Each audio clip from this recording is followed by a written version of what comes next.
Our next presentation is a recorded presentation. John Weeks. Unfortunately, John, who's from San Diego, got caught up in, I think, a Lufthansa strike, so he was not able to make it. So he Good afternoon, folks. The recording with us. He'll be speaking about education level as a key predictor of human well-being. I'm John Weeks, and I'm very sorry not to be there with you in person today. Unfortunately, the strike at Lufthansa a few days ago sabotaged our trip, and so I'm still here in San Diego. Like everyone who's been to Vienna, I love it, and of course I'm very much missing the interaction with such a fantastic group of demanders. My grateful thanks to Sonia Spitzer for suggesting that I could participate remotely in this way. I have recorded this narration of the slides of my presentation, and someone there at the podium will move the slides along at my direction. So, here goes. I'm going to talk to you today about educational level as a key predictor of human well-being. Next slide, please. Just for a second, we acknowledge the funders, largely the National Institute of Child Health and Human Development here in the United States for funding this project in Ghana. So, next slide. I think I may fairly make two postulata. You'll probably recognize that as the beginning sentence in Malthus's famous work. Now, I'm not going to pretend that I'm as profound as Malthus, but here are my two postulata. Good health is the single best, although obviously not the only measure of human well-being, and education is the reason why health is better now than ever before on a global scale, and it's a key to all modern demographic phenomena because, of course, better health means lower death rates. That has led to population growth and everything that follows in its wake, as you all well know. Next slide. To this, we have the caveat that your well-being is a function of who you are, in this case, referring to your own level of education, and where you are, meaning local resource bases, what you have available to you in your neighborhood and surroundings. Next slide. For example, a person's well-being is not going to be as good as if you're living in the photo in the upper corner, because that's taken from rural Ghana, compared to that nice house in the capital city of Accra in the bottom photo, even if your levels of education are identical.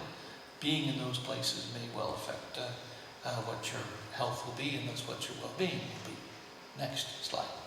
So we're going to apply these ideas to Ghana with a special focus on the capital city of Accra. Next slide, please. So this map just shows you quickly the data that I'm going to be talking about here.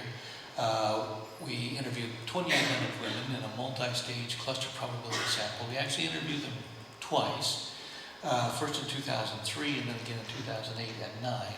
I'm just using the data here for the second round, 2008 and 2009. So you can see that the height is elevation. So the farther away you get from the coast, the Gulf of Guinea there is at the right-hand edge.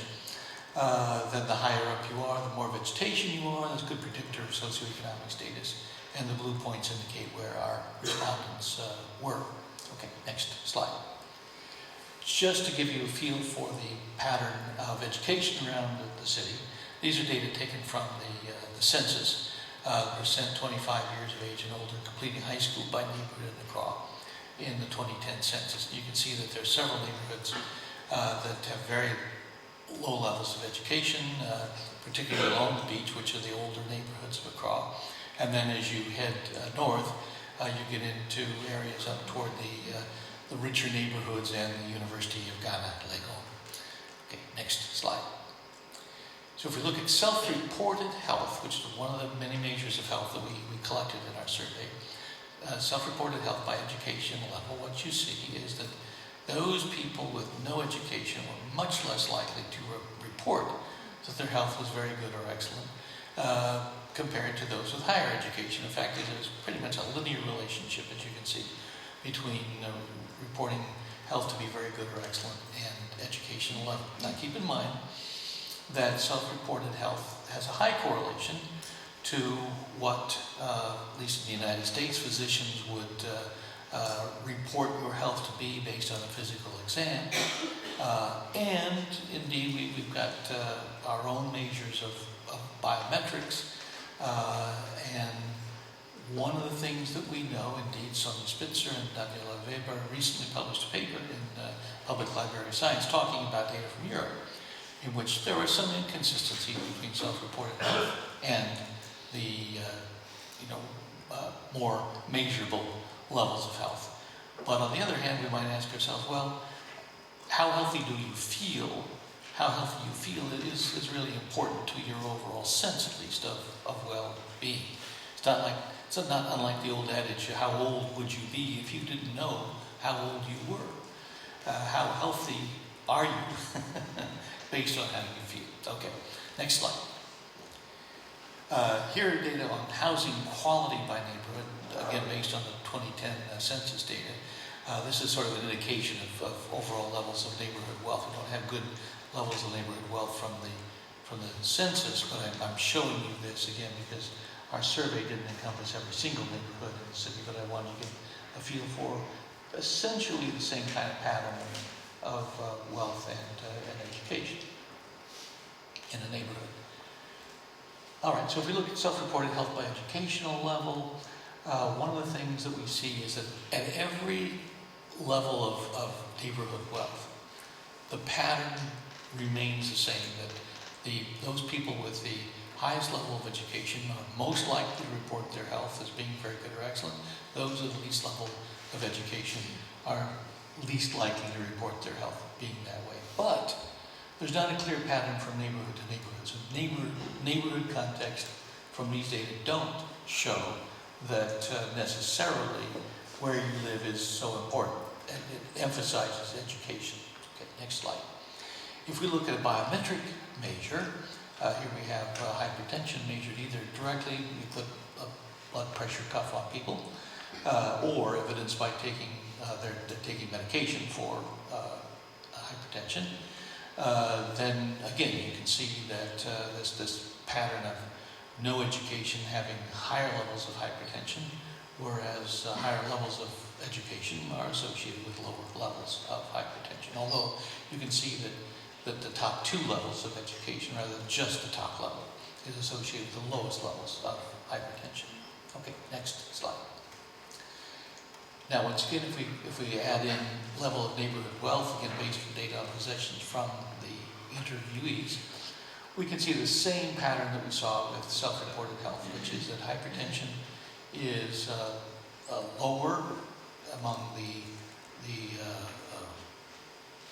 better educated people, regardless of neighborhood, and it's higher among the least educated people, regardless of neighborhood. There is a pretty clear pattern there between, say, the poorest neighborhoods and the highest, most wealthy neighborhoods, but overall, the relationship by neighborhood is not real strong. All right, next slide. As we know, throughout sub-Saharan Africa and throughout the world until very recently, the riskiest time of life was ages from 0 through 5. Chinua Achebe couldn't have said it better than they usually stay if they don't die before the age of 6. And still the case, 1 in 15 children in Ghana died before age 5.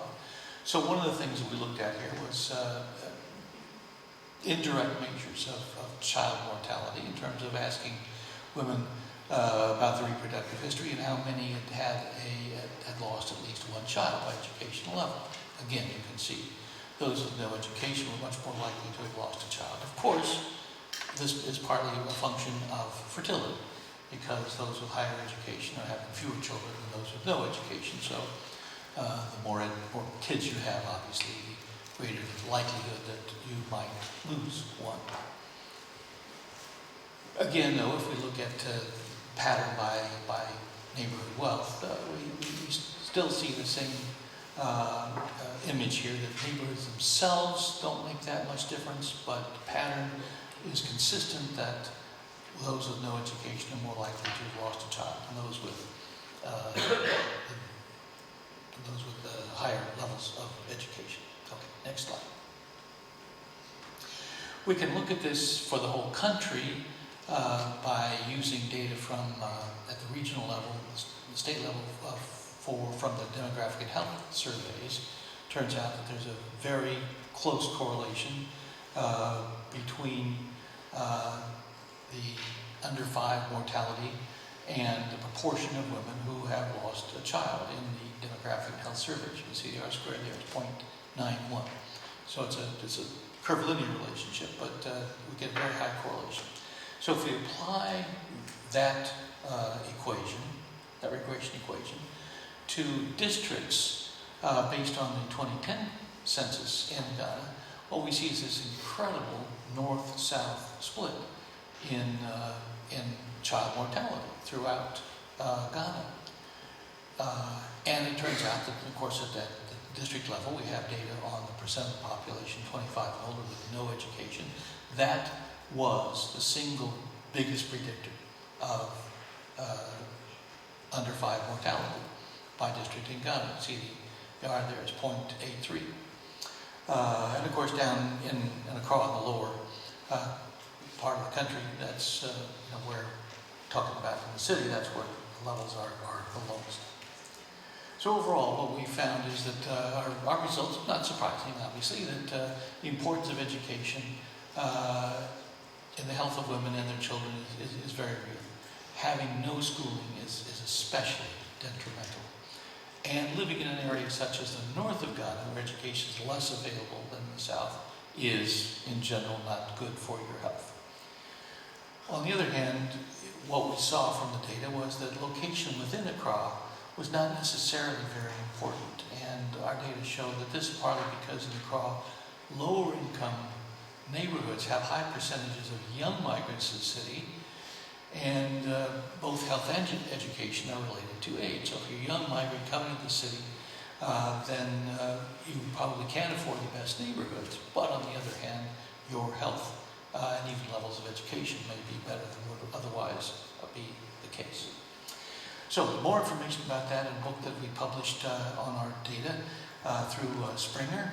So I encourage you to take a look at that. It's actually available online on the National Population Center website at San Diego State. And of course, since I can't be with you to sell books, promote my own book, 13th edition of my text on population is just out now. And of course, I encourage you to take a look at that as well. So thank you very much for your attention. I did forget to say, click the next slide, so do that, and thank you very much. Sorry, Nate.